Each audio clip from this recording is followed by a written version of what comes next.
Welcome, everyone. Today, I'm going to tell you a story from my life that might sound like a movie script. But believe me, every word of it is true. My name is Thomas. As I stand here today on this hill in Oregon, looking down at the lights of Portland, I can't help but remember that fateful day in 1999. That was the year my father, Robert Wilson, passed away.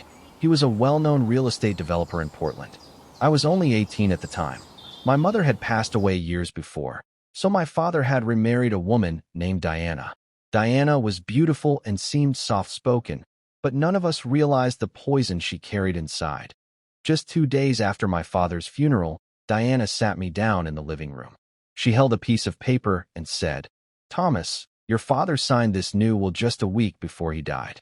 He left the entire business and this house to me. You've only been given a small trust for your education. From now on, I am the owner of this estate." I was stunned. My father loved me more than anything. He would never leave me destitute like this. But Diana had the original document, signed by a lawyer. I protested, but Diana said coldly, "Thomas, you can stay in this house, but you'll have to work under me. Otherwise, you can leave today." That night, I realized I was alone. But my father's calm eyes in his portrait seemed to whisper, "Thomas, be patient." I refused to live under Diana's thumb. I packed a few clothes and my father's old camera and walked out of that massive mansion. I started looking for work on the streets of Portland. I worked in coffee shops, I mowed lawns, I did whatever I could to survive. Diana thought I would eventually break. She was busy expanding my father's business, throwing grand parties, and rubbing shoulders with the elite. And me? I was living in a small, cramped garage. But I had a passion. I used my father's old camera to take photos of various construction sites around Portland that I remembered my father's words. "Thomas, a house isn't built just with bricks. An empire is built with trust and honesty." I knew Diana's empire was built on a foundation of lies that I used to stand outside Diana's office at night. I watched who she was meeting with. I noticed that my father's once trusted lawyer, Mr. Harrison, was having secret meetings with Diana. I grew suspicious. Mr. Harrison was the one who had prepared that will. I realized something was very wrong that I decided then and there to study law. I worked during the day and spent my nights in the library, buried in law books. I was preparing myself for the day I would finally face Diana. Time passed. 25 years had gone by. I was now an established lawyer. Diana had become one of the most influential women in Portland.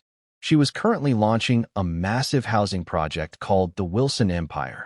This project had been my father's lifelong dream. One night, in early 2024, an elderly man came to see me.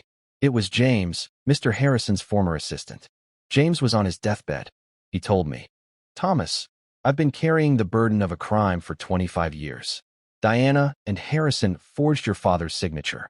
The real will is hidden in a secret locker in Harrison's old office." My hands were shaking. James gave me the key to that locker and a secret code. He said, "Harrison is retired now, but his old records are still in that locker." Diana thought I was dead, but I'm still here. I didn't waste a second. I prepared to reclaim my father's dream and my 25 years of lost life. I knew Diana was powerful, so I had to be extremely careful. I hired a top private investigator in Portland.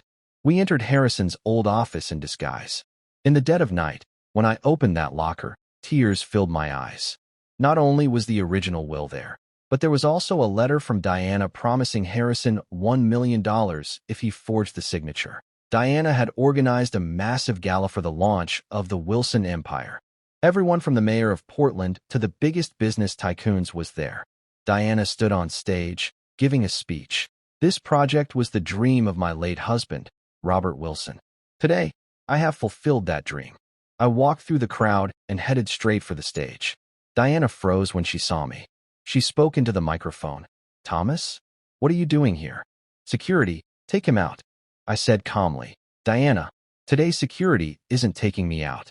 They're taking you out." I pulled out the original will and Diana's letter. I took the microphone and said, "Listen, everyone. Today, after 25 years, I am here to reveal the truth. Diana Wilson, the woman you think is a successful entrepreneur, is a thief. She stole this empire by forging my father's signature." A murmur went through the hall. Diana screamed, "This is a lie. This man is insane."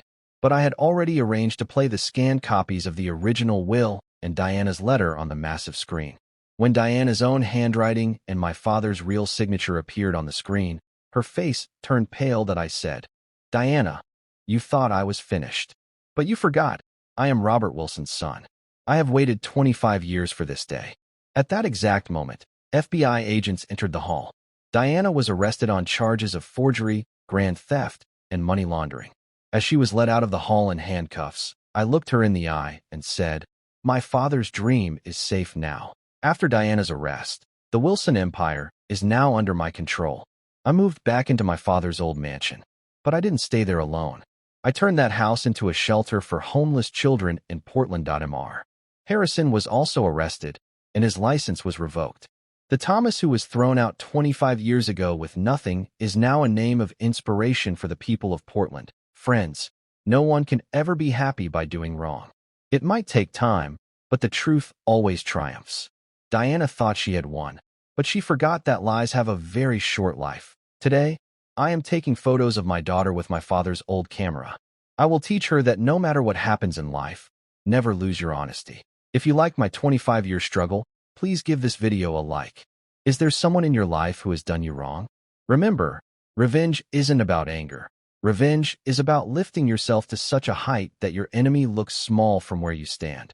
Tell me your thoughts in the comments. And for more thrilling and true life-inspired stories, subscribe to my channel and hit the bell icon. Take care, everyone.